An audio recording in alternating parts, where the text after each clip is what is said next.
Good morning everyone, myself Sangeeta Purohit. आज हम पढ़ेंगे पेपर थर्ड अधिगम एवं शिक्षण। अधिगम एवं शिक्षण में हमारे पास टोटल 5 यूनिट है, जिसके अंतर्गत हम फर्स्ट यूनिट कंप्लीट कर चुके हैं, सेकंड भी हो चुकी है, फोर्थ भी हो चुकी है, फिफ्थ भी हो चुकी है, थर्ड यूनिट हमारी बाकी है। तो आज हम पढ़ेंगे यूनिट थर्ड, जिसका नाम है शिक्षण और शिक्षण प्रक्रियाएं। तो इस यूनिट को पढ़ने से पूर्व मैं कुछ आपको जो आपको पहले से ही विदित है, लेकिन मैं थोड़ा और आपको कुछ बताना चाहती हूँ कि शिक्षण क्या है। तो सबसे पहले हम पढ़ेंगे शिक्षण का अर्थ, कि शिक्षण है क्या। शिक्षण का अर्थ, शिक्षण का अर्थ यह है कि अध्यापक अपने बालकों को ज्ञान रूपी पथ की ओर अग्रसर करता है, वह शिक्षण है।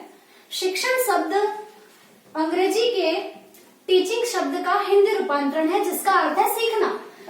जब अध्यापक कक्षा में कुछ पढ़ाता है तो बालक उसको देखकर सीखता है, वह शिक्षण है। लेकिन शिक्षण अपने अलग अलग रूप लिए हुए अब इस राह पर प्रदर्शित हो रहा है, जैसा शिक्षण का संकुचित अर्थ, शिक्षण का व्यापक अर्थ। तो शिक्षण का संकुचित अर्थ यह है कि सीखना। डॉक्टर राधा कृष्णन के अनुसार शिक्षा मानव एवं समाज का निर्माण करती है। अगर शिक्षा ऐसा नहीं करती तो शिक्षा का होना अपूर्ण है। अर्थात अब हम पढ़ेंगे कि शिक्षण को कितने भागों में बांटा गया है। तो सामान्य रूप से शिक्षण के भाग, सेकंड है शिक्षण के प्रकार। शिक्षण के प्रकार, शिक्षण के प्रकार के अनुसार शिक्षण को 3 भागों में बांटा गया है। भाग फर्स्ट, एक तंत्रात्मक शिक्षण। एक तंत्रात्मक शिक्षण। भाग सेकेंड, लोकतंत्रात्मक शिक्षण। लोकतंत्रात्मक शिक्षण। और भाग थर्ड, हस्तक्षेप रहित शिक्षण। हस्तक्षेप रहित शिक्षण। तो सामान्य रूप से शिक्षण के 3 प्रकार है। फर्स्ट, एक तंत्रात्मक शिक्षण, सेकंड लोकतंत्रात्मक शिक्षण एंड थर्ड हस्तक्षेप रहित शिक्षण। तो सबसे पहले हम पढ़ेंगे एक तंत्रात्मक शिक्षण की एक तंत्रात्मक शिक्षण है क्या। एक तंत्रात्मक शिक्षण वह शिक्षण है जिसके अंतर्गत अध्यापक ही सर्वोपरि होता है। इसमें शिक्षक का स्थान मुख्य रूप से होता है और बालक गौण होता है। मान लीजिए यह शिक्षक है, यह तो शिक्षक है और यह शिक्षार्थी है। शिक्षार्थी इट मीन्स विद्यार्थी। तो जो शिक्षक है इसका स्थान मुख्य होता है और जो बालक होता है शिक्षार्थी, इसका स्थान गौण होता है। शिक्षक है वह सक्रिय है और बालक है वह इसमें क्या है, निष्क्रिय है। मतलब जब अध्यापक कक्षा में किसी चीज को पढ़ा रहा होता है तब एक तंत्रात्मक शिक्षण होता है। उस समय शिक्षक ही मुख्य होता है, शिक्षक ही सक्रिय रूप से कार्य करता है और जो बालक होता है वो गौण होता है। मतलब बालक जो शिक्षक पढ़ा रहा है उसको सुनता रहता है, उसमें उसकी किसी भी प्रकार की कोई हलचल नहीं होती। बालक का कार्य इसमें श्रोता के रूप में श्रवण करना होता है और शिक्षक का कार्य बालक को पढ़ाना होता है। यह तो है एक तंत्रात्मक शिक्षण। अब हम पढ़ेंगे सेकंड, लोकतंत्रात्मक शिक्षण। लोकतंत्रात्मक शिक्षण वह शिक्षण है जिसके अंतर्गत बालक और शिक्षक दोनों ही एक दूसरे के साथ सक्रिय रूप से कार्य करते हैं। मतलब इसमें शिक्षक और शिक्षार्थी, शिक्षक मतलब और शिक्षार्थी मतलब छात्र, इसमें शिक्षक और शिक्षार्थी दोनों ही सक्रिय होते हैं, दोनों ही परस्पर वार्तालाप करके शिक्षण करते हैं। जैसे एक शिक्षक कक्षा में शिक्षण करवाते समय विभिन्न प्रकार के प्रश्न पूछता है तो विद्यार्थी उसका उत्तर देता है। अगर किसी प्रकार की कोई समस्या है तो बालक शिक्षक के सामने उस समस्या को प्रस्तुत करता है। इसके अंतर्गत तर्क वितर्क भी होता है।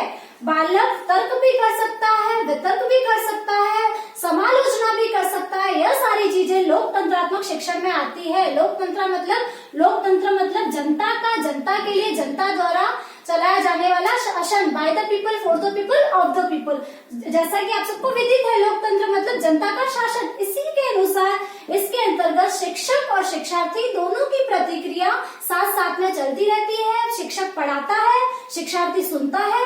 अगर शिक्षार्थी को किसी प्रकार की समस्या है तो शिक्षक के सामने अपने प्रश्न रखता है।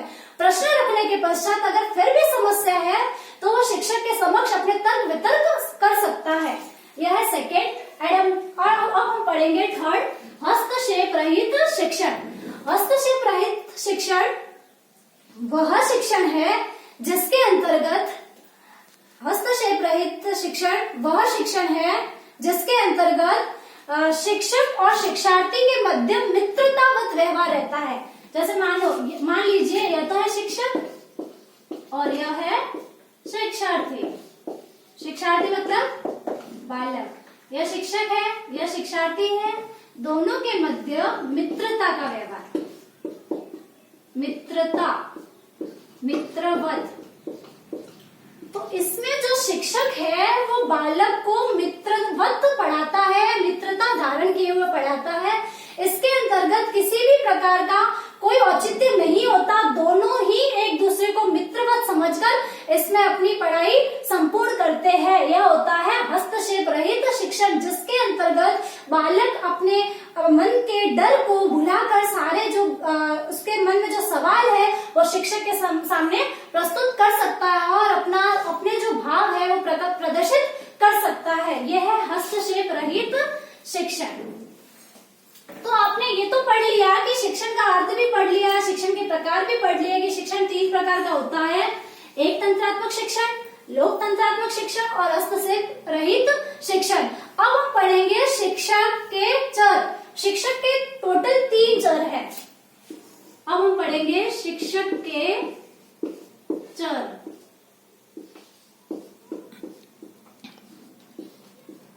शिक्षक के चर, शिक्षक के 3 चर है। कौन कौन से है? फर्स्ट तो है विद्यार्थी,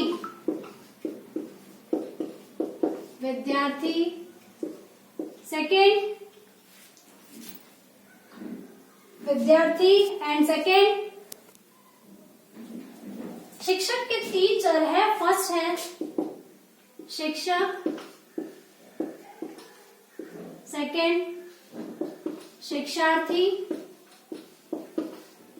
और तीसरा पाठ्यक्रम।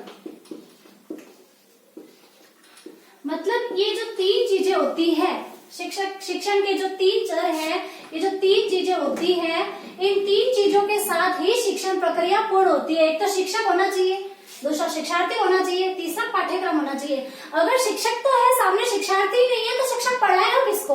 अगर शिक्षक भी और शिक्षार्थी भी है लेकिन उनके पास पाठ्यक्रम ही नहीं है तो किस चीज को पढ़ाएंगे? इसीलिए शिक्षण प्रक्रिया को पूर्ण करने के लिए मुख्य रूप से 3 चर है। फर्स्ट है शिक्षक, सेकेंड है शिक्षार्थी एंड थर्ड है पाठ्यक्रम।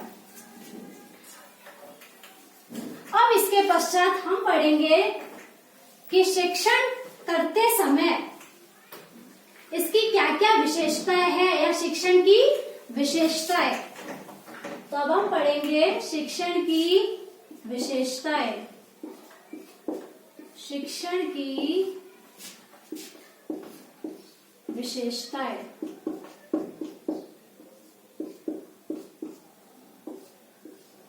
सबसे पहले हमने पढ़ लिया शिक्षण का अर्थ पढ़ लिया। शिक्षण का अर्थ पढ़ने के पश्चात शिक्षण के प्रकार पढ़ लिए, उसके बाद में शिक्षण के चर पढ़ लिए। अब हमारा लास्ट स्टेप है शिक्षण की विशेषताएं कि शिक्षण की कौन कौन सी विशेषताएं होनी चाहिए।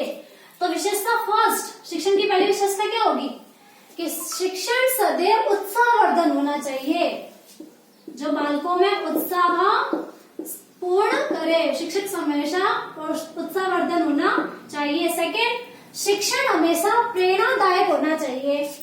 प्रेरणा, शिक्षक हमेशा प्रेरणादायक होना चाहिए।